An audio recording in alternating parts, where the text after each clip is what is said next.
किसी भी ऑब्जेक्ट को जब हम लोग ऊपर की ओर फेंकते हैं तो क्या होता है, वो नीचे आती है। ऑब्वियस सी बात है, हम लोग ने नोटिस किया है कि किसी भी ऑब्जेक्ट को जब हम लोग ने ऊपर फेंकते हैं तो उसके बाद वो नीचे आती है। क्यों आती है नीचे? इसका कारण तो आप लोग जानते ही होंगे, बहुत सिंपल सा आंसर है, ग्रेविटी। बट ग्रेविटी क्या होती है एंड ग्रेविटी के बारे में किसने बताया था? सर आइजैक न्यूटन ने। सबसे पहले ग्रेविटी के बारे में सर आइजैक न्यूटन ने बताया था। न्यूटन के सर पर एप्पल गिरने की कहानी तो बच्चों को हाथ में कॉपी पकड़ाते वक्त ही बता दी जाती है। बारिश की बूंदों से लेकर आकाश गंगाओं के मोशन तक, मतलब मिल्की वे के गैलेक्सीज के मोशन तक, हर जगह ग्रेविटी ही रिस्पॉन्सिबल है। Forces in this universe. The first one is electromagnetic force, second one is strong nuclear force, third is weak nuclear force and the fourth one is gravitational force. तो जो हमारी strong nuclear force है वो nucleons के बीच लगती है। मतलब जो एटम्स के अंदर सेंटर में न्यूक्लियस है तो उस न्यूक्लियस के अंदर प्रोटॉन है, प्रोटॉन का रिपल्शन होता है। प्रोटॉन जो लाइक चार्जेस होते हैं वो रिपल करेंगे, अनलाइक चार्जेस अट्रैक्ट करेंगे।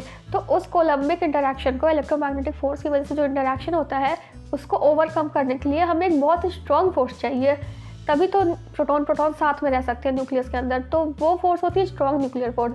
तो स्ट्रॉन्ग न्यूक्लियर फोर्स और न्यूक्लियॉन्स के अंदर लगती है and it is a very short range force. बहुत कम दूरी पर ही ये फोर्स अपना इफेक्ट रखती है। एंड जो वीक न्यूक्लियर फोर्स होती है वो बीटा डिकेस सिस्टम में दिखती है। It is responsible for beta decays. And then जो इलेक्ट्रोमैग्नेटिक फोर्स होती है, जैसा कि मैंने बताया, वो लाइक चार्जेस के बीच में अगर रिपल्सन हो रहा है, अनलाइक चार्जेस के बीच में अट्रैक्शन हो रहा है, इलेक्ट्रॉन प्रोटॉन के बीच अट्रैक्शन हो रहा है, तो वहाँ पे इलेक्ट्रोमैग्नेटिक फोर्स इफेक्ट में आती है। एंड इलेक्ट्रोमैग्नेटिक फोर्स की भी रेंज जो होती है वो एक लॉन्ग रेंज फोर्स है। एंड द लास्ट वन जिसकी बात हम लोग करें, ग्रेविटेशनल फोर्स। तो जो ग्रेविटेशनल फोर्स होती है वो भी एक लॉन्ग रेंज फोर्स है, मतलब कि इसका इफेक्ट लंबी दूरी तक दिखता है। ग्रेविटी होती है वो बहुत फीबल नेचर है इसका, बहुत वीक फोर्स होती है। ऑल्दो ये कहने को वीक फोर्स है but it is a force that is responsible for motion of galaxies. इसी फोर्स की वजह से तारे बने हैं, तारे स्टेबल हैं। जो स्टार्स हैं, इतने बड़े बड़े ब्लैक होल्स हैं, न्यूट्रॉन्स स्टार हैं, बाइनरी स्टार है, कॉम्पैक्ट स्टार है, ये सब इसी फोर्स की वजह से स्टेबल है। तो वैसे तो in comparison with strong nuclear force and other forces, ये इसका जो इफेक्ट है वो इसको वीक फोर्स की कैटेगरी में रखा जाता है। बट ये बहुत एक इम्पॉर्टेंट फोर्स है। न्यूटन का यूनिवर्सल लॉ ऑफ ग्रेविटेशन कहता है, जब भी दो समान भार वाले मास को आपस में किसी परस्पर दूरी पर रखा जाता है तो मास के बीच कार्य करने वाला आकर्षण बल मास के प्रोडक्ट एंड डिस्टेंस के स्क्वायर के प्रोपोर्शनल होगा। न्यूटन के लॉस ने नेपच्यून की डिस्कवरी को बहुत ही सटीक तरीके से प्रिडिक्ट किया था। एंड इसलिए ये एंड जो हमारी डेली ही लाइफ है उसमें जो एक्सपेरिमेंटल रिजल्ट्स हैं वो भी न्यूटन के लॉ से बहुत अच्छे से मैच करते हैं। एंड इसलिए ये इतना यूनिवर्सली एक्सेप्टेड लॉ है ग्रेविटी की डेफिनेशन का। एंड ग्रेविटी को इतने अच्छे से डिफाइन किया, ये यूनिवर्सली एक्सेप्टेड हो गया। बट क्या ग्रेविटी केवल इतनी ही है? हमें लगा था कि हमने ग्रेविटी को बहुत अच्छे से समझ लिया, बट क्या ग्रेविटी ब्रह्मांड को चलाने वाली फोर्स जो है, क्या वो इतनी सिंपल है? क्या हमने उसको समझ लिया था बहुत अच्छे से? 19वीं सेंचुरी में आइंस्टाइन ने अपनी थ्योरी पब्लिश की रिलेटिविटी की। 1905 में उन्होंने स्पेशल थ्योरी ऑफ रिलेटिविटी दिया एंड 1915 में उन्होंने जनरल थ्योरी ऑफ रिलेटिविटी दिया। एंड आइंस्टाइन की इस थ्योरी ने ग्रेविटी के एक नए पहलू से दुनिया को अवगत कराया। ग्रेविटी ऐसे बिहेव क्यों करती है? m1 m2 के प्रोपोर्शनल क्यों है? मास के प्रोपोर्शनल क्यों है? मास पे क्यों डिपेंड करती है? डिस्टेंस के इन्वर्सली प्रोपोर्शनल क्यों है? मतलब कि डिस्टेंस अगर ज़्यादा होगा तो ग्रेविटी कम होगी, मास ज़्यादा होगा तो ग्रेविटी ज़्यादा होगी। ऐसा क्यों हो रहा है? न्यूटन ने एक रिजल्ट दे दिया था, एक फॉर्मूला फॉर्मुलेट कर दिया था, बट कोई डिस्क्रिप्शन नहीं था कि ऐसा क्यों हो रहा है। तो आइंस्टाइन ने इसी का आंसर दिया। लेकिन साइंटिस्ट का बिलीव था कि ग्रेविटी इंस्टेंटेनियस होती है, ग्रेविटी का इफेक्ट इंस्टेंटेनियस है। जो न्यूटोनियन ग्रेविटी है उसके अकॉर्डिंग जो ग्रेविटी का इफेक्ट है वो इंस्टेंटेनियस होगा। मतलब कि इसको ऐसे मान लें, इसको ऐसे सपोज करें कि लेट सपोज अगर हमारे सूरज को कुछ होता है, अगर हमारा सूरज लेट सपोज गायब हो जाता है, अदृश्य हो जाता है, तो उस सूरज के गायब होने का जो इफेक्ट होगा अर्थ पे, जैसे कि अंधेरा हो जाएगा, उसकी ग्रेविटी फील नहीं होगी। क्योंकि अगर मान लो अदृश्य हो जाता है तो उसका जो इफेक्ट होगा अर्थ पे अकॉर्डिंग टू न्यूटोनियन ग्रेविटी वो हमें इंस्टेंटेनियस मतलब इंस्टेंटली मतलब तुरंत फील होगा कि वहाँ जैसे मान लो अंधेरा हो जाता है तो अर्थ पे ये इफेक्ट तुरंत ही फील होगा अकॉर्डिंग टू न्यूटोनियन ग्रेविटी। बाकी प्लैनेट्स पे जो इफेक्ट पड़ेगा वो इंस्टेंटेनियस होगा, तुरंत हमें फील हो जाएगा कि हाँ सन को कुछ हो गया है। But according to Einstein definition of gravity ऐसा नहीं होता है। According to Einstein's theory of relativity postulate, second postulate है वो ये कहता है कि speed of light ultimate speed है, उससे ज़्यादा स्पीड की चीज़ें, उससे ज़्यादा स्पीड यूनिवर्स में पॉसिबल नहीं है। Speed of light is ultimate speed, ठीक है। तो उसका जो सेकंड पोस्टुलेट है वो ये हमें कंक्लूड करके बताता है कि जो स्पीड ऑफ लाइट से ज़्यादा तेज़ कोई भी चीज़ नहीं चल सकती है।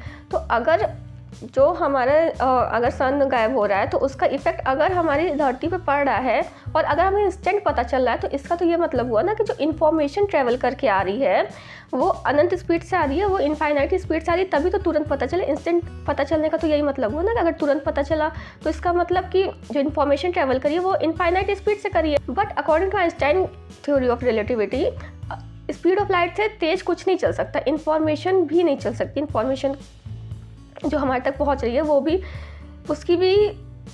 स्पीड ऑफ लाइट से तेज़ नहीं चल सकती। तो ग्रेविटी का जो इफ़ेक्ट है जो हमारे सूरज की वजह से अर्थ पे पड़ता है, तो वो ग्रेविटी के जो इन्फॉर्मेशन है कि हाँ सूरज अदृश्य हो गया है तो अब जो हमारे अर्थ पे ग्रेविटी नहीं है, वो इन्फॉर्मेशन भी स्पीड ऑफ लाइट से ट्रेवल करके आएगी। एंड इसलिए जो न्यूटन की ग्रेविटी का कॉन्सेप्ट था, आइंस्टाइन की थ्योरी ऑफ रिलेटिविटी ने उसको चैलेंज किया एंड इस रिजल्ट ने ग्रेविटी को देखने का पूरा नज़रिया ही चेंज कर दिया। According to general theory of relativity जो ग्रेविटी है it is due to distortion in space time fabric caused by mass.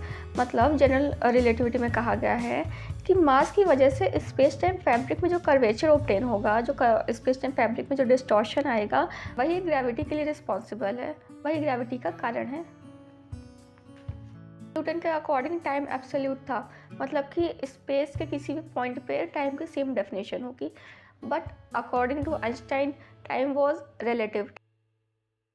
According to Einstein special theory of relativity जो उन्होंने 1905 में दिया था, उसके अकॉर्डिंग टाइम एब्सोल्यूट नहीं है। उसके अकॉर्डिंग टाइम अलग अलग स्पेस के अलग अलग पॉइंट्स पे डिफरेंट होता है और टाइम कितना डिफरेंट होगा वो डिपेंड करता है उस पॉइंट की ग्रेविटी पे कि वो जगह पे ग्रेविटी कितनी है एंड उसकी स्पीड पे। अगर कोई चीज़ बहुत तेज़ स्पीड से चल रही है तो उस वहाँ पे समय धीमा चलता है, वहाँ पे टाइम डायलेट हो जाता है।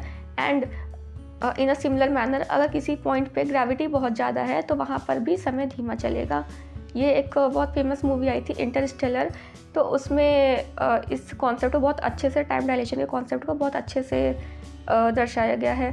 जहाँ पे ब्लैक होल के पास जो प्लैनेट था, ब्लैक होल के जो ऑर्बिट कर रहा था जो प्लैनेट, वहाँ पे समय धीमा चल रहा था, वहाँ पे टाइम डायलेट हो गया था। तो वहाँ पे ग्रेविटी बहुत हाई होगा बिकॉज वो स्पेस टाइम फैब्रिक में बहुत ज़्यादा कर्वेचर ऑब्टेन कर देता है। तो न्यूटन ने स्पेस का और टाइम का जो कॉन्सेप्ट दिया था वो इंटायरली डिफरेंट था आइंस्टाइन के कॉन्सेप्ट से। एंड आइंस्टाइन ने स्पेस एंड टाइम को एक साथ कंबाइन करके एक नया कॉन्सेप्ट लाया स्पेस टाइम का, ठीक है। और इसी स्पेस टाइम फैब्रिक की बात कर रहे थे। तो ये आप लोग को ऐसे काफ़ी टेक्निकल टर्म हो जाएगा तो ये समझ नहीं आएगा। तो इसको एक ऐसे समझिए जैसे कि मान लीजिए आपके पास कोई चादर है, ठीक है, कोई चादर है एंड आपके पास एक मेटालिक बॉल है, ठीक है, एक काफ़ी भारी बॉल है एंड एक नॉर्मल रबड़ की बॉल है एंड एक मेटालिक बॉल है, ठीक है। तो उस चादर में आप एक मेटालिक बॉल डालिए और एक उसी टाइप का एक दूसरा चादर है, उसके अंदर आप वो वाली रबड़ की बॉल डालिए। तो वो मेटालिक बॉल कितनी भारी है, उसका मास ज़्यादा है एंड उस रबड़ कंपेयर टू डैट रबड़ वाली बॉल, एंड रबड़ वाली बॉल का मास कम है। तो ये जो चादर है, चादर कितना डीप बेंड होगा। तो जो फैब्रिक है जिसमें कि मेटालिक बॉल है उसमें ज़्यादा कर्वेचर ऑब्टेन होगा, मतलब कि वो ज़्यादा बेंड होगी and compare to that rubber वाली बॉल। तो इसका इसी तरह के सेम कॉन्सेप्ट को, जैसे ये चादर है, इसी तरह से सेम हम लोग स्पेस टाइम फैब्रिक को समझ सकते हैं। एंड उसमें जो हमारा सन है, जो हमारा अर्थ है, इन ये सारे जो ग्रह हैं, जो प्लैनेट्स हैं, जो स्टार्स हैं, जो मासिव स्टार्स हैं, ब्लैक होल हैं, ये सब डिफरेंट मास के हैं। एंड ये डिफरेंट मास के एज सिमिलर टू मेटालिक और रबर वाली बॉल, ये सब डिफरेंट डिफरेंट कर्वेचर ऑब्टेन करते हैं। जैसे हमारा सूरज को अगर हम लोग मेटालिक बॉल से कंपेयर करें तो सूरज को हम लोग मिडिल में रखेंगे। अब मेटालिक बॉल को जैसे हम लोग मिडिल में रखें तो सूरज स्पेस टाइम फैब्रिक के अंदर है, ठीक है, एंड वो एक कर्वेचर ऑब्टेन कर रहा है, एंड उस कर्वेचर की वजह से जो बाकी प्लैनेट्स हैं वो रिवॉल्व कर रहे हैं उसके अराउंड, ठीक है। तो इसी तरह हम लोग अर्थ एंड मून के कॉन्सेप्ट को समझ सकते हैं कि अर्थ अपना कर्वेचर ऑब्टेन कर रही है according to its mass, and moon उसके अराउंड रिवॉल्व कर रहा है, ठीक है। ऐसे ही ब्लैक होल बहुत ज़्यादा मासिव है तो बहुत ज़्यादा कर्वेचर ऑब्टेन कर दे रहा है, न्यूट्रॉन स्टार्स हैं मासिव है तो ज़्यादा कर्वेचर ऑब्टेन कर रहे हैं।